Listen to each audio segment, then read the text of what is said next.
When we investigate climate change, we naturally look down. We count the carbon output of our cars, our cities, and our factories. The standard model treats Earth as a closed thermodynamic bubble, where the greenhouse gases trapped inside are the primary levers controlling our global thermostat. But the historical record reveals deep planetary cooling and warming cycles that existed long before the Industrial Revolution. These shifts map closely to the fluctuating magnetic activity of the Sun. Between 1645 and 1715, the Sun went remarkably quiet, producing almost no sunspots. This period, known as the Maunder Minimum, perfectly overlaps with the Little Ice Age, the coldest stretch of temperatures the Earth has seen in the last 1,000 years. This graph compares Earth's historical temperature drops against a nearly flat, unchanging line representing the Sun's actual heat radiation over the same period. The math presents a glaring problem. The direct heat the Sun projects toward Earth only varies by a few tenths of a percent. That tiny fluctuation is mathematically too weak to trigger a massive drop in global temperatures. Look at this massive gap between the solar heat and the Earth's deep cooling.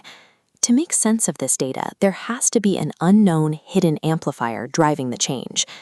Danish physicist Henrik Svensmark proposed a solution to fill that gap.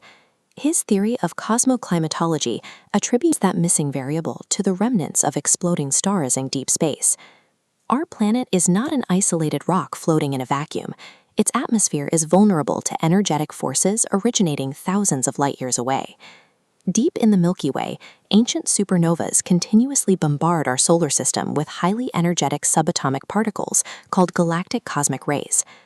Before these cosmic rays can reach Earth's atmosphere, they have to navigate the heliosphere, the massive, turbulent magnetic shield generated by our Sun. When the Sun is highly active, it produces intense solar winds.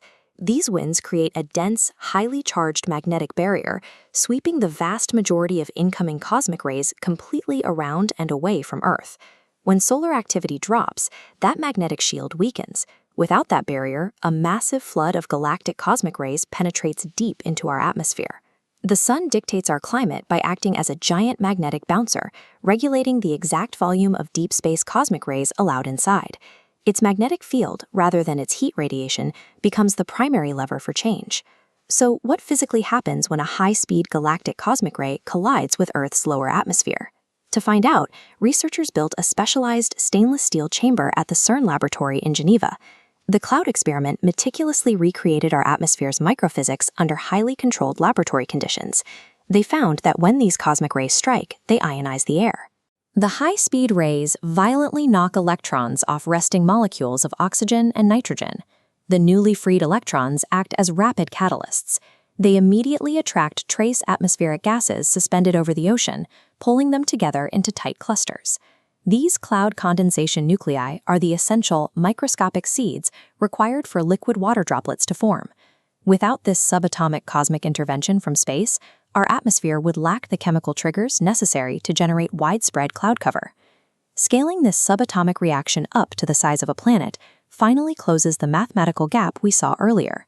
A higher influx of cosmic rays generates a massive global increase in these microscopic cloud seeds.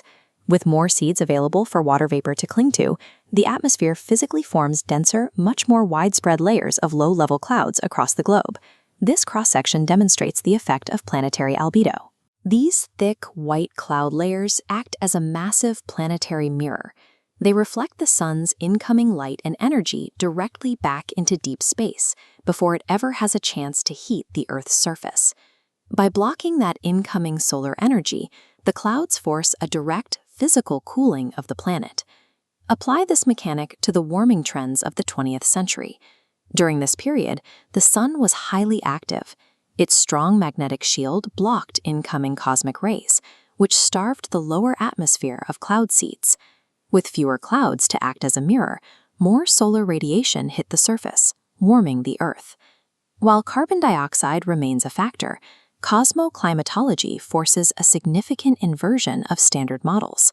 Clouds operate as an active, primary driver of global temperatures. Our planet operates as a radically open system. Our daily weather and long-term global climate respond directly to the Sun's magnetic cycle and our position within the galaxy.